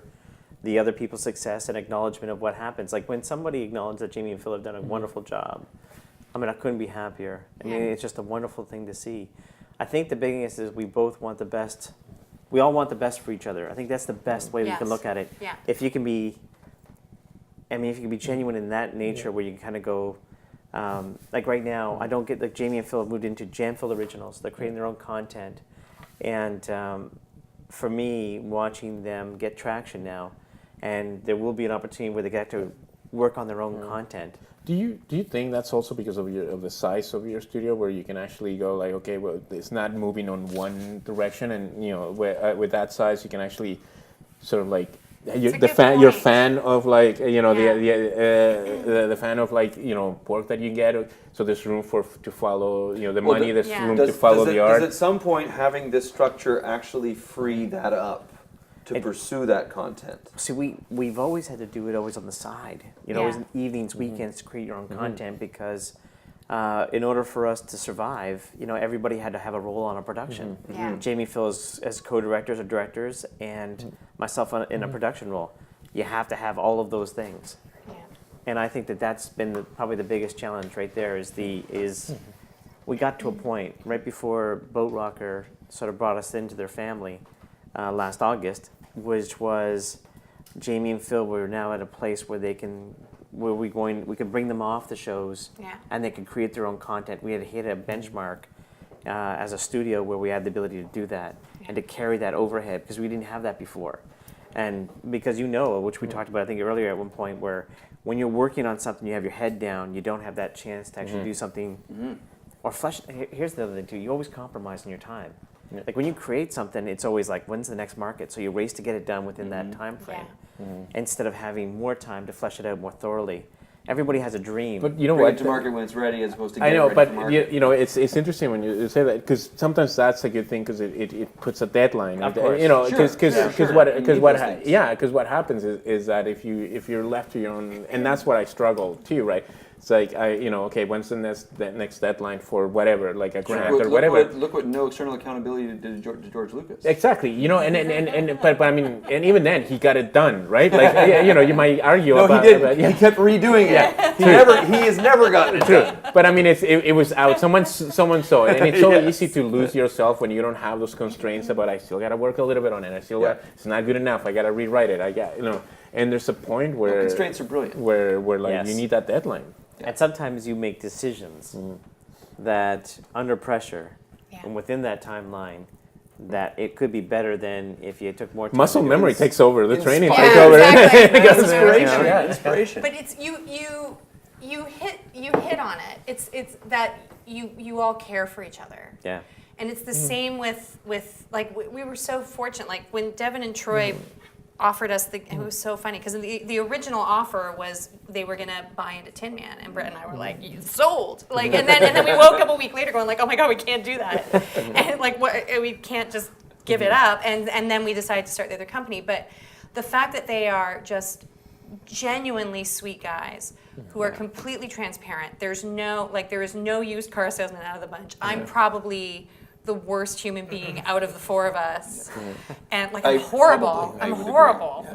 What I say about everything, and they're just genuinely sweet people and care about the company, the future of the company, and the people within it, and that's a big deal. Like going back to that, it starts from the top. Whenever I get pissed off or riled up about something, when I look at it, it's like when I'm getting pissed off with a crew member or something that's going on in the studio, it is more because they're like family to me and I'm responding that way, where I'm like, there's either a disappointment or I'm frustrated that they're upset or something's going on and I can't help them. It's that wanting the best for everybody, and everybody be reasonable is kind of our big mantra, like just everybody be reasonable. So we don't have any unreasonable expectations of the team, but we also don't, if I've got a crew member who comes up and says like, I want to have a working stove to cook meals at lunch, I'm gonna be like, I can't, no, it's not gonna happen.